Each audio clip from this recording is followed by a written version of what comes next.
Bell Plays Mobile here, and I'll be bringing you guys another Madden Overdrive video today.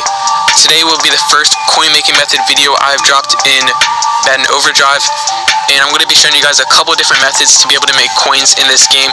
It is still possible to make coins, and you're probably saying you have like no coins now. Well, first off, I've not been grinding that hard to make coins, and as you guys can see my little mailbox thing on the top right of the screen, I do have some stuff that also sold for a bit of coins too. But I'll be showing you guys how to get to 100k plus coins within a day of making coins. I know I'll be at 100k plus coins by tomorrow, unless of course I decide to spend them all. Alright, let's start off with the first thing you're going to want to do to be able to make coins in this game. First off, you're going to want to do all the 24/7 live events that give coin rewards, at least those ones, because obviously you want to make coins. So, I did not even know that there were this many events. They must have just added a ton. But, say for example this one right here, it's 500 coins for the reward after you complete this live event. This live event is pretty simple. All you have to do for this one is, with the running back, you just carry it to the right side, and then you just go in for the touchdown. You don't like go down the middle or anything. This one's pretty simple, and pretty much all the live events are pretty easy to do. You're just going to want to make sure you do them all daily. Make sure you're always on the lookout for them, because 500 coins nowadays is actually a decent amount in Madden Overdrive.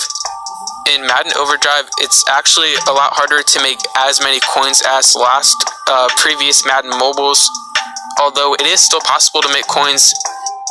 If you take a look at all the live events, obviously there's those 500 coin ones, and then if you look at these that dropped today, you actually have 5,000 coin reward live events, like this Jets one. It was basically a season game that you had to complete.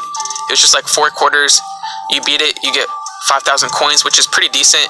And then the Bengals one is also 5,000 coins if you complete that one as well.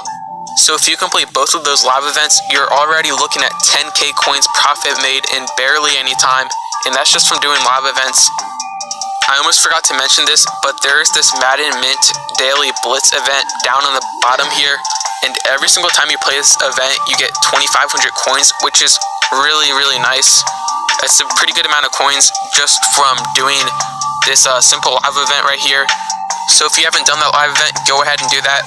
Now let's get into the ways to make coins in the auction house. This is what you guys were all probably waiting for in this video. Let's get right into it. So for the filter, you're going to want to go to type and go to gold 2 players. So only filter out gold 2 players, and for the price, you guys can all see that these players go for about 5,000 coins. Depending on their position, they could be going for slightly more coins. But what we're going to do is filter out players for 4,000 buy now and under. And we're not necessarily going to buy everything for 4,000 or under. So like for this player right here, 75 overall wide receiver for 4,000 coins, we're not going to want to buy him, because if I'm sniping wide receivers are probably only going to be able to sell for like 4,000 coins anyways.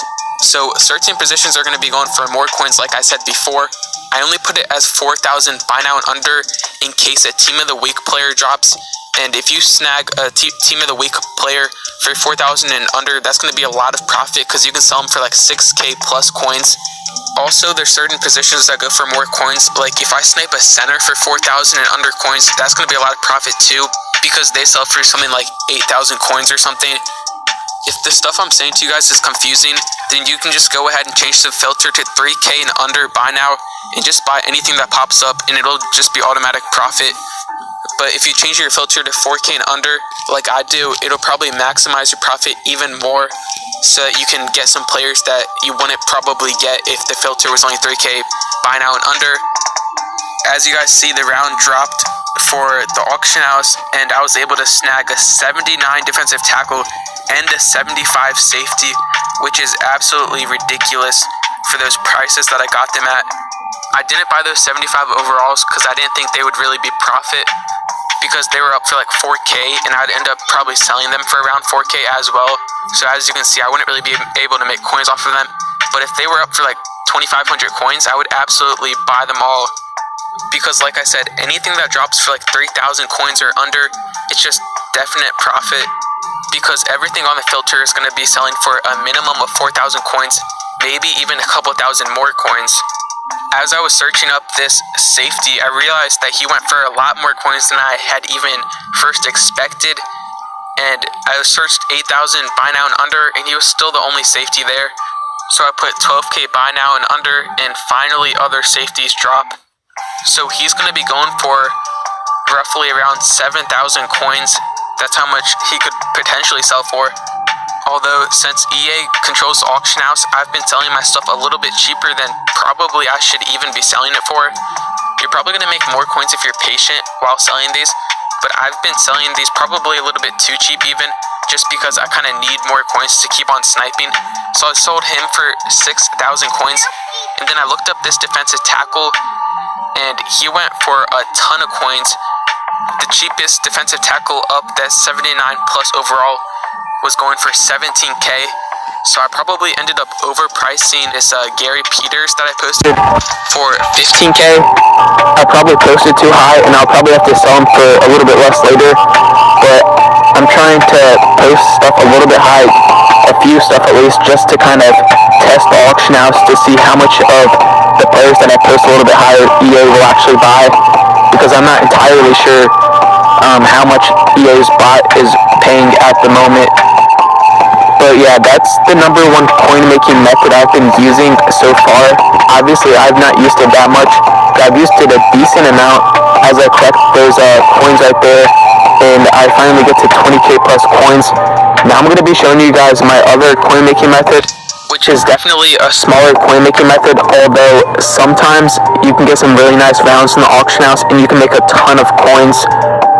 You're going to want to filter out cornerback, safety, linebacker, and defensive tackle. You're going to be searching for 70 plus overall players as well. And as you guys can see, we're just going to search 2,000 coins and under, just to kind of show that these players actually go for about 2,000 coins roughly. And we're just going to, obviously, as Any filter would be, snipe these players for less coins than they're actually going for. So what we're going to do is try to snipe these for 1,200 coins and under. And I accidentally put bid price right there. So I'm going to change buy now to 1,200 and under. And as you guys can see, we have a defensive tackle for just under 1,200 coins. So we're just going to snag him, and we're going to be able to sell him for at least 1,600 coins, which it isn't a lot of profit, but profit adds up. And there's a lot of rounds that happen with this filter that you can see like 10 plus players go across, and you can win at least 5 of these players. And sometimes you even get lucky and you get like 73 plus overall players, or players that go for a ton of coins. So sometimes this filter can actually bring in a lot of coins as well. What you can also do with this filter is bid snipe these players for 1,200 coins and under, same thing as buy now. And you can win a decent amount of these players just from bid sniping them. Also, another positive about sniping on this filter, bid now or buy now, is that this filter is a lot less competitive than the first one. The first filter is definitely probably going to be making you more coins, although like I said, it's more competitive. So that's going to be pretty much it for this video. I really hope that you guys enjoyed this video, and I really do hope that it helps you make